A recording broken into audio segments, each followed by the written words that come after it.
2006 সালে আমার বাবা যখন হসপিটালে ভর্তি, তো গ্রামের বাড়িতে আমাদের মসজিদে ইমামকে দিয়ে একটা মিলাদ এবং কোরআন তেলাওয়াতের জন্য 8-10টা ছাত্র ডেকে এনে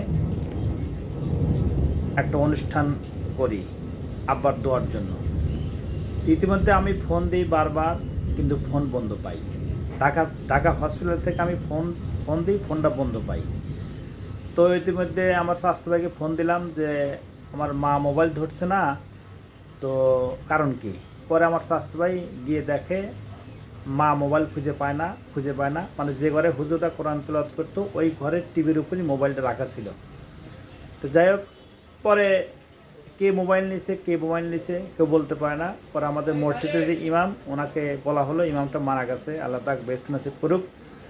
উনি যে ছাত্রছাত্রীগুলো নিয়ে আসছে বা ওনার অনুরোধে যারা আসছে, তো উনি বলছে মোবাইলটা দিয়ে দেন, যে বাড়িতে আসছেন মোবাইলটা দিয়ে দেন।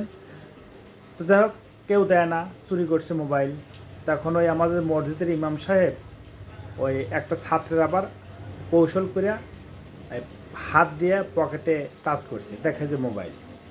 তো মোবাইল কার মোবাইল তো সে জানে না। পরে পকেটটা বলছে মোবাইলটা দিয়ে দাও, পরে মোবাইলটা সে দিয়ে দিছে। পরে আমি ফোন দিয়ে জিজ্ঞেস করলাম কে মোবাইল নিছে, শুনি যে এই যারা কোরআন তেলাওয়াত করতে আসছে তাদের মধ্যে একজন নিছে। পরে আমি পরের দিন বাড়ি গেলাম যে সেই ছেলেটা কই থাকে। আমাদের বাজারে সিএনবি মসজিদ আছে, ওই সিএনবি মসজিদে সে রোজার দিন, কিন্তু আমার আব্বা মারা গেছে 27 রোজায়, 26 রোজায়, মাটি হয়েছে 27 রোজায়, তাও আবার রোজার দিন। পরে আমি সিএনবি মসজিদে আমার বন্ধুবান্ধব নিয়ে গেলাম, নিয়ে যা দেখি উনি ওই সিএনবি মসজিদ তারাবি পড়ায়।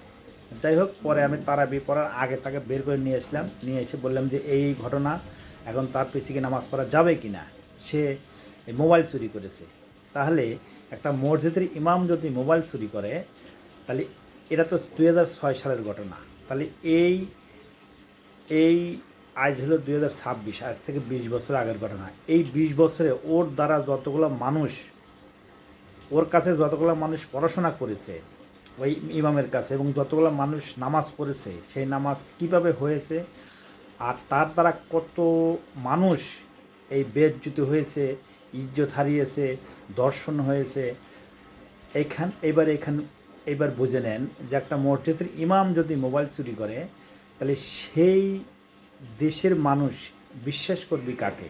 যার ভিতরে কোরআনের আয়াত, যার ভিতরে 5 ওয়াক্ত নামাজ পড়ায়, যার ভিতরে ছাত্রছাত্রীরা ইসলাম শিক্ষা গ্রহণ করে বা কোরআন শিক্ষা গ্রহণ করে, তাদের যদি এই লোকগুলো পুটকি মারে, তাহলে ওই যে যাদের পুটকি মারতেছে তারাও তো ওইগুলো শিক্ষা পেয়েই এই বড় হচ্ছে, তারাও চিন্তা করবে আমাদেরও মারতে হবে। এই জন্যই এই দিন এই যে পুটকি মারামারি বা বলৎকার, এটা কিন্তু আসতে নতুন না, হয়তো মোবাইলের যুগে এখন প্রচার হচ্ছে, এটা অনেক আগেও ছিল, যেটা প্রকাশ হয় নাই। ধন্যবাদ, আসসালামু আলাইকুম।